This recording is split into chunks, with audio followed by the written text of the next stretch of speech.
One of the most haunting tales in history is about a man who was born with another face on the back of his head. In animals, it is quite common to be born with two heads, and animals that are born like this usually die early.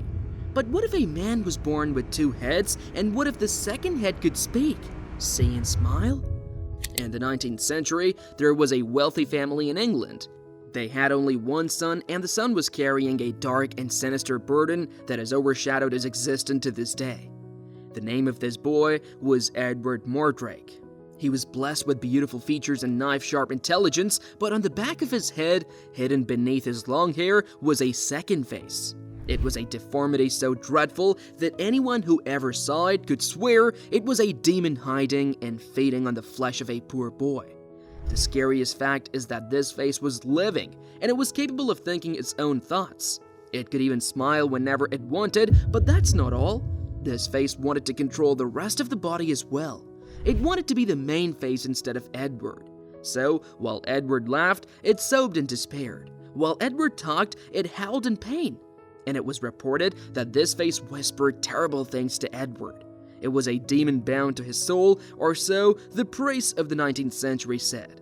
According to science, it was a twin that had never fully developed, and when Edward was still in the womb of his mother, his twin never separated from his body.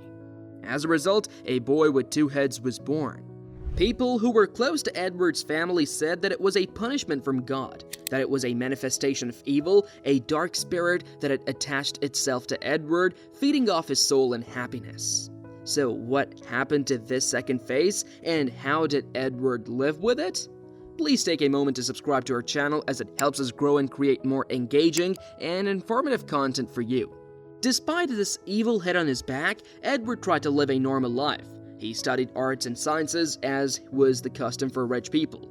But because he was knife-sharp in intelligence, he excelled in his studies. There are accounts that report Edward could recite the whole Bible from heart. Perhaps this was his way of trying to be more of a person than the second face on his head. He was a very talented musician as well. Whoever visited the big house of his family could hear a sweet and haunting melody filling the halls. Perhaps music was how Edward attempted to soothe the restless head that shared his body. When his parents were alive, Edward lived a simple life.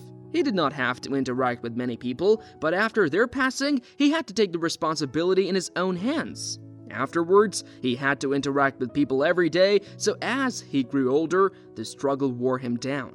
People had started calling him an abnormality. They called him names and screamed when they heard his second face speaking of the great evil.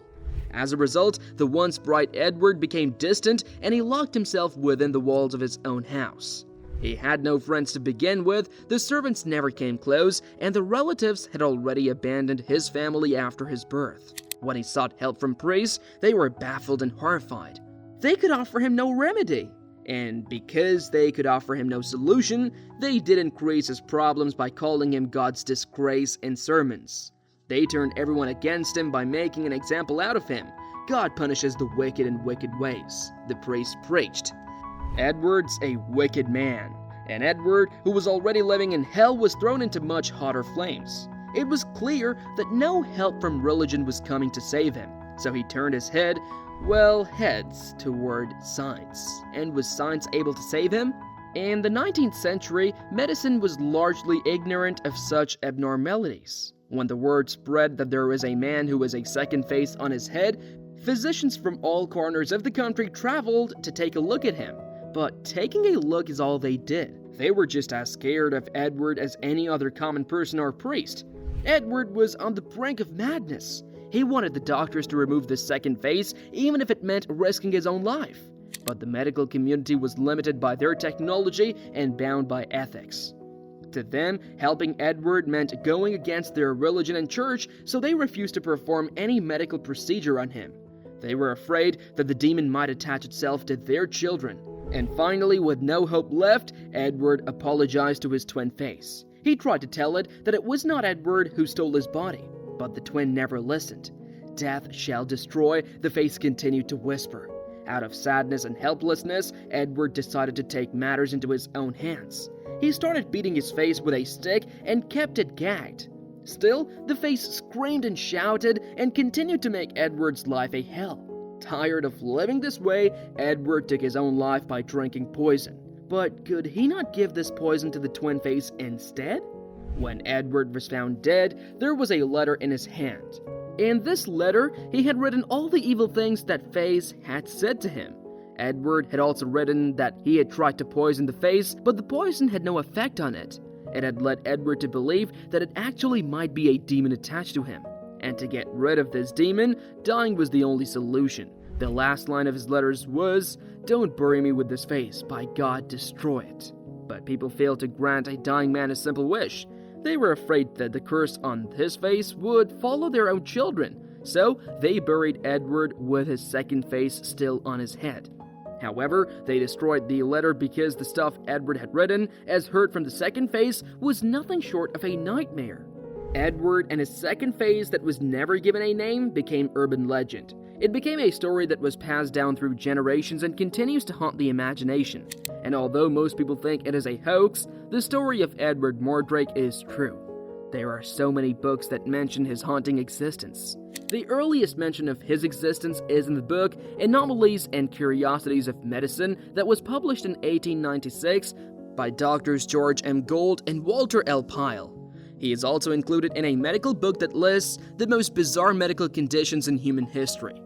The poets and the writers of the 19th century think of him as a symbol of inner turmoil and the struggle between good and evil. You can find him mentioned in famous books of the century like The Picture of Dorian Gray by Oscar Wilde and the short story The Beautiful Seaside by George Rodenbach. Was Edward the only person in human history to have a second face on his head? Throughout history, there have been rare cases of people with two heads. This condition is called craniofacial duplication.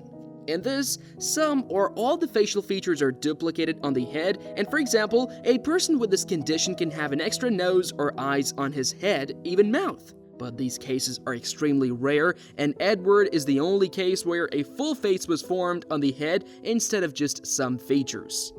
Today, medicine and technology are advanced. But could it save Edward if he was born today? We have advanced imaging technologies such as MRI and CT scans today, so doctors would be able to assess his condition and plan a potential surgery.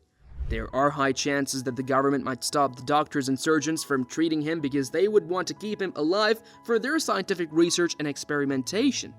Still, if they wanted, the surgeons could easily get rid of him of his second face.